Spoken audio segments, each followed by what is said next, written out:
जैसे धान झराला वैसे झाड़ दे हम, कि जैसे धान झराला वैसे झाड़ दे हम। रंगदारी अपना बाप के देखिए बेटा मुजफ्फरपुर जिला है, कि रंगदारी अपना बाप के देखिए बेटा मुजफ्फरपुर जिला है। टांग के फाड़ जान न रहे पहचान हो गई मुजफ्फरपुर जिला हो गई।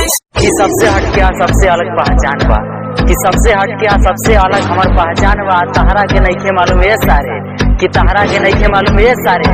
गोलिए बंदूक चला के भइल मोर नाम बा। बदमाशी कोइल काम बा, गोली बंदूक चला के भइल नाम बा। कि प्यार तो हम दिल से कैले रही, कि प्यार तो हम दिल से कैले रही। ये करे जा हमरा के का मालूम कि तू सिर्फ टाइम पास करेगी।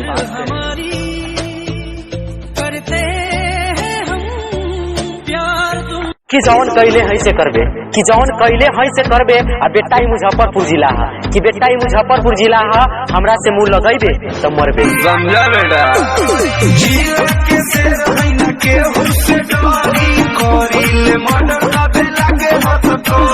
कि ना जाने किस मिट्टी के बने हो तुम, कि ना जाने किस मिट्टी के बने हो तुम। जितना कोई हमें चाहता तो उसी के हो जाते हम।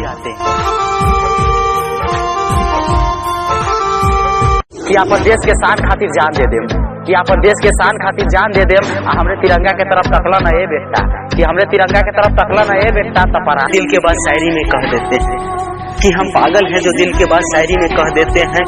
लोग तो गीता पे हाथ रख के भी झूठ बोल देते हैं।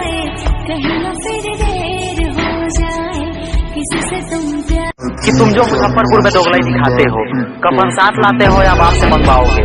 कि तुम जो मुजफ्फरपुर में दोगलाई दिखाते हो, कफन साथ लाते हो या बाप से मंगवाओगे। अजैया धरा जाओगे, कि जैया धरा जाओगे बेटा सही में रेला जाओगे। आज जेल होई कल बेल होई, परसों से है खेल होई। कि तुम पूछ लेना सुबह या शाम से, कि तुम पूछ लेना सुबह या शाम से। यह दिल धड़कता है सिर्फ तेरे नाम से।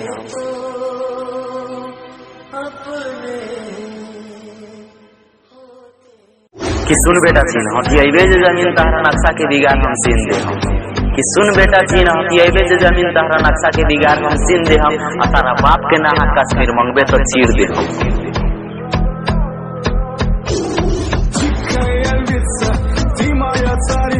कि बात मोहब्बत की थी मेरी जान, तभी तो लुटा दी जिंदगी तुम पे। कि बात मोहब्बत की थी मेरी जान, तभी तो लुटा दी जिंदगी तुम पे। प्यार अगर जिस्म से होता तो तुमसे भी हजार हसीन चेहरे बिकते हैं बाजार में। हम प्यार तुमसे तू तो सजा देलू।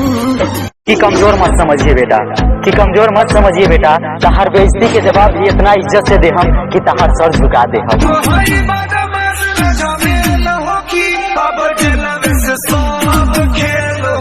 अरे पगली तू तो गुलाब के फूल नियन बारे रे, ना तहरा के तोड़ सकीले आ ना तहरा के छोड़ सकीले। लव यू मेरी जान।